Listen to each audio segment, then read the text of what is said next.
Godina Wallagga Bahaa Aanaa Sibusreet mariin haala yeroo fi misoomaa irratti xiyyeeffate kutaalee hawaasaa garaagaraa waliin ta'ameera.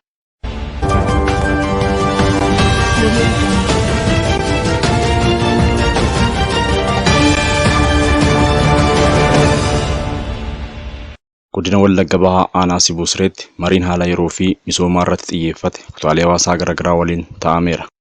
Humnoota keessaa fi alaa biyya diiguudhaaf hojjechaa jiran dura dhaabbachuun nageenya keenya eeggachaa jirra jedhu hirmaattonni marichaa. Aanicha keessatti nageenya waaraan kan bu'e yommuu ta'u, hawaasni gurmaa'insa isaa cimsuun nageenya waaraan aanicha keessatti dhufee tikfachuun hojiilee misoomaa keessatti hirmaannaa isaa akka cimsuuf yaadamee konferansii qophaa'e ta'uu bulchaan aanichaa obbo Toomaas Naga'oo himaniiru.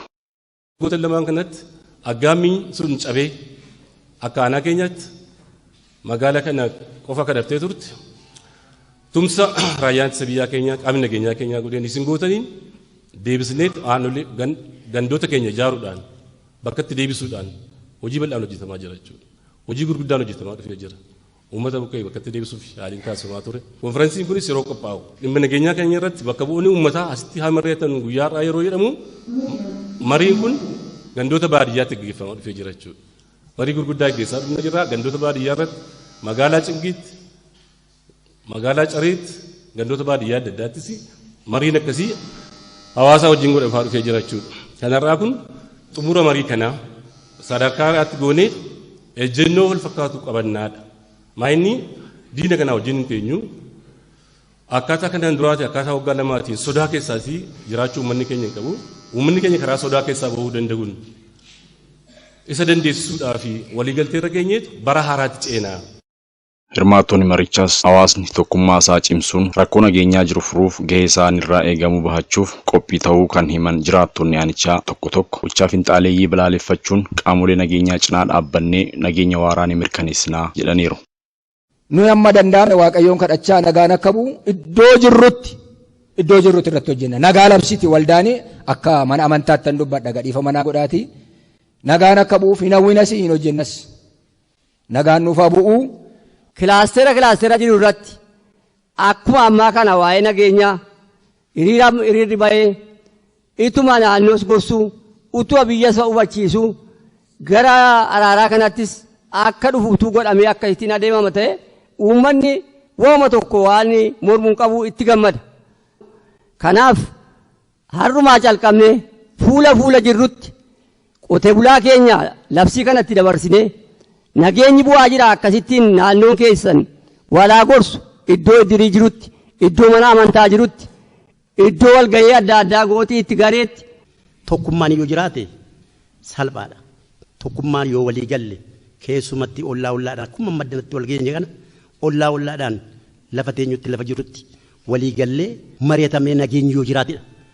Caakkaatti galuudhaan gajamoo qottoo qabatanii meeshaa bakkeedhaan nama saamanii nama badii gidirsanii caakkaatti galanii falli tokko hin jiru. Kan dogoggorsu dugda duuba dhiibee jira. Amma garuu barbaachisaadha jennee ergiitti galle akka keenyatti nus hin barbaanna nama keenya waan dogoggoranitti dhiifama olii goonee waan hojjechuu mallu waliin hojjennaa biyya keenya misoomsinaa dhalataa keenya guddifannaa misooma keenya babal'ifanna kan jedhuun har'a irratti walii galaa jirra. Dargaggoon keenya yaada akkamiidhaan ijaaramee jira. Ilaalcha akkamiidhaan ijaaramee jira. Hubannaa akkamiidhaan ijaaramee jira. Nuti abbootiin keenya kana dura akkaataa sanatti ijaaramanii jiraniin biyya keenya nageenya ishee eeggattee bilisummaa ishee eeggattee birmadummaa ishee eeggattee jiraachaa turteetti. Ammoo iddoon amma irra jirru immoo dargaggoonni keenya yeroo amma kanatti haalota akkamiidhaan ijaaramee jira. Yaadota akkamiidhaan ijaaramee jira. Fakkeenyaaf amma dargaggoon tokko yaada gaafa isaaf dhiyaatu yaada sana irratti akkamittiin hubatee deemaa jira. Namni tokko ka'ee yaada qajeelaa laataaf namni tokko immoo ka'ee yaada dalgaa laachuufii danda'a. Isa kana irratti dargaggoon keenya adda baafatee deemaa jiraayi. Hubannaa fudhatee deemaa jiraayi. Yeroo jennu irra caalatti anis dargaggeessa keessa jira jaan ta'ee fi pendulamii taanee jira jechaadha. Qabsoon yeroo hunda bifa qawweedhaan raawwatamu. qabsoo nagaadhaan akka inni hojjetamuu danda'u akka raawwatamuu danda'u illee beekuu qaba namni hundumtuu jechuudha. Itti gaafatamaan damee siyaasaa paartii badhaadhinaa godina Wallagga Bahaa obbo Xannaa Abdiisaa gama isaaniitiin hawaasni godina Wallagga Bahaa biyya diigurraa baraaruu fi yeroo ammaa kanas biyya ijaaruu keessatti qooda guddaa baachaa jiraachuu yaadachiisanii akkuma asiin duraa kanas ammas kanneen beekanis ta'uu hin beekin qaamolee nageenya hawaasaa booressaa jiran karaa nagaatiin galanii hawaasatti akka makamaniif hawaasni tumsa barbaachisu gochuu akka qabu gaafataniiru. Hawaasni keenya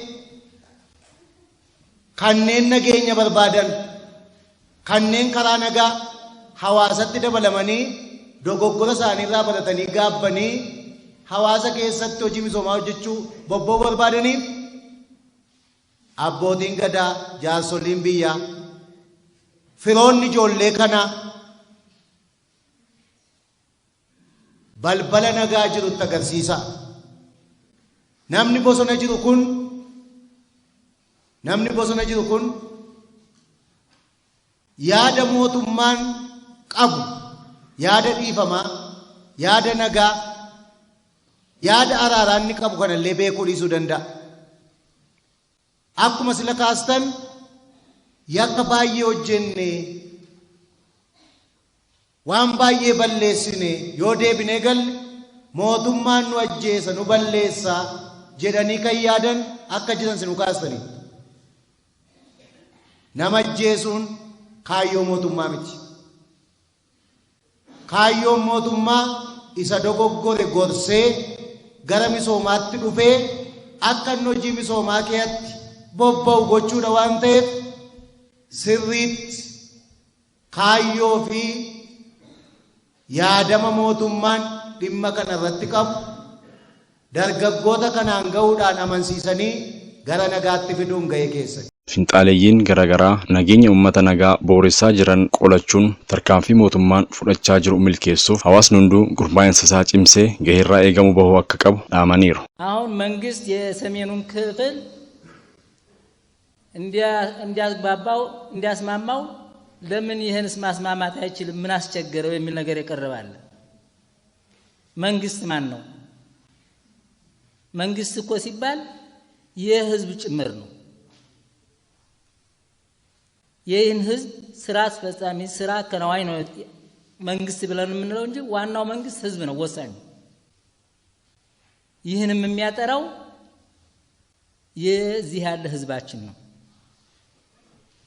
እዚህ ያለ ህዝባችን እንዴት ያጠራዋል የሚል ነገር ደግሞ ስንናገር አንደኛ የሎጂስቲካዊ ሁኔታውን ማቆም ነው። ቅድም እዛ አንድ አባታችን ተናግሯል። ውጭ ሆነው እያጨፋጨፉን ነው እያፋጁን ነው። ውጭ ሆኖ የሚያጨፋጭፈው እሱ ውጭ ሸሽቷል። እሱ ደህና የሚኖር ይመስለውና ከዚህ የሱ ወገንን በማደራጀት ኢትዮጵያ እርስ በርሷ እንድትተራመስ የማድረግ ሁኔታ ነው። ይህን ደግሞ መታገል ያለበት እዚህ ያለ ህዝብ ነው። እንዴት ይታገላል? በተሳሳተ መንገድ ቅድም እንዳሉት በተሳሳተ መንገድ በረሃ የወጣ ልጃችን ወይም ወንድማችን ካለ ይበቃሃል ግባ፣ ትክክል አይደለም ተሳስተሃል። ማን ነው የሚመታው? መቹስ ማን ነው? ማንሳት